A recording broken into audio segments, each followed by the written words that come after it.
এখানে একটা দুর্ঘটনা ঘটেছে। এই জায়গায় একটা বিয়ারিং পরে একজন পথচারী নিহত হয়েছেন, রাজু। এছাড়াও আরো 2 জন পথচারী আহত হয়েছেন এবং তারা এখন শহীদ সোহরাওয়ার্দী হাসপাতালে আছেন। যারা আহত হয়েছেন তারা চিকিৎসাধীন আছেন এবং যিনি নিহত হয়েছেন তার লাশও সেখানে আছে। এখানে কয়েকটা জিনিস। প্রথম জিনিসটা হচ্ছে যে নিহতের সমস্ত দায় দায়িত্ব আমরা গ্রহণ করব, মেট্রো রেল গ্রহণ করবে।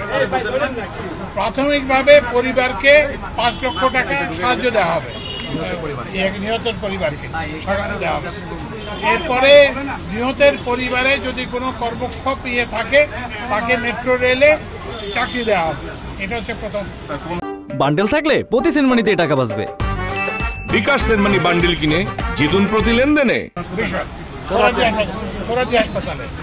এবং এই যে যারা আহত হয়েছেন তাদেরকে আমি একটু পরে দেখতে যাব এবং তাদের জন্য যে চিকিৎসার জন্য যা কিছু দরকার সেটা আমরা করব।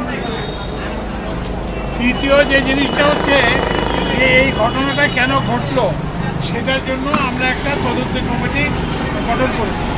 তদন্ত কমিটির প্রধান হবেন ঢাকা মেট্রোর আগের যে ম্যানেজিং ডিরেক্টর এবং বর্তমানে আমাদের সেতু সচিব জনাব রৌফ। এবং এই কমিটিতে ইঞ্জিনিয়ারিং বিশ্ববিদ্যালয়ের বুয়েটের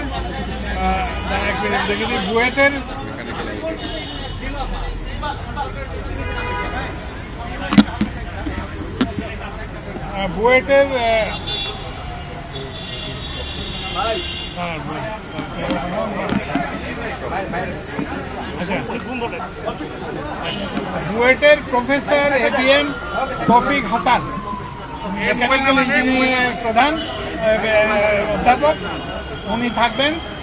তারপরে MISTর লেফটেন্যান্ট কর্নেল মোহাম্মদ জাহিদুল ইসলাম, উনি অ্যাসোসিয়েট প্রফেসর MIST, উনি থাকবেন। এবং এই প্রকল্পের পরিচালক ব্রিগেডিয়ার আব্দুল ওয়াহাব, উনি থাকবেন। এবং আমাদের এই যে সড়ক মন্ত্রণালয়ের একজন উপসচিব আসফিয়া সুলতানা। এই 5 সদস্যের একটা কমিটি। কতদিনের সময়?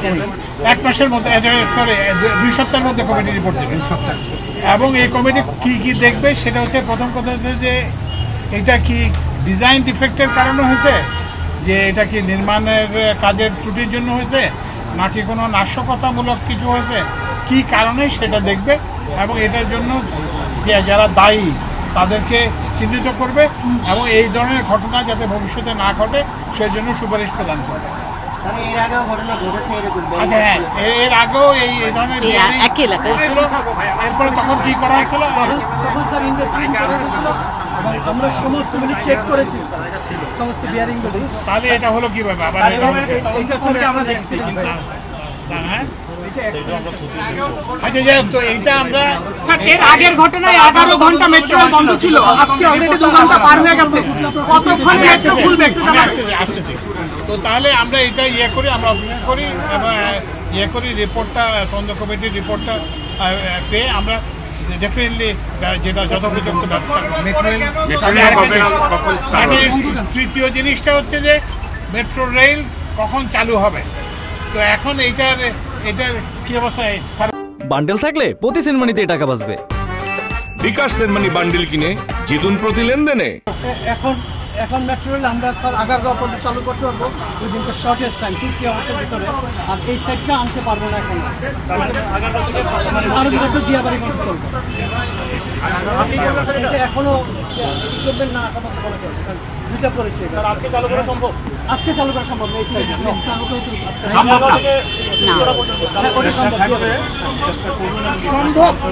আগারগাঁও থেকে দিয়াবাড়ি চালু হয়ে যাবে। আর এইটা চালু করার জন্য, কারণ এখানে তো আপনি বুঝতে পারছেন এটা তো ঝুঁকিপূর্ণ। আরেকটা যদি দুর্ঘটনা ঘটে সেটার দায়িত্ব কে নেবে? আগের কমিটির রিপোর্ট বেরিয়েছিল এবং ওই অনুযায়ী আমরা সমস্ত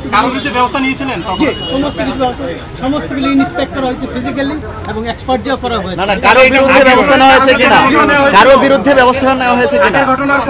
আগে বলা হয়েছিল যে এটা যখন জিএনপি পিরিয়ড ছিল, এটা আমাদের ডিফেন্স লাইব্রেরি পিরিয়ড ছিল, ওটা সঠিক করার সুযোগ দেওয়া হয়েছে তাদের, তারা ওটা করেছে। ঠিক আছে, এটা ওই যে ঠিকাদাররা, এটা জাপানে অ্যাক্সিডেন্টের সুযোগ করে দিয়েছে না জাপানে, না না এটা না, এটা হচ্ছে যে ডিফেক্ট লায়াবিলিটি পিরিয়ডের মধ্যে ছিল যারা সেটা। বাট এগেইন এই এখন যে কমিটি হবে সেই কমিটি আগের কমিটির রিপোর্ট দেখবে এবং আগের কমিটির রিপোর্টে যদি কোনো ল্যাব থাকে সেটাও আইডেন্টিফাই করবে।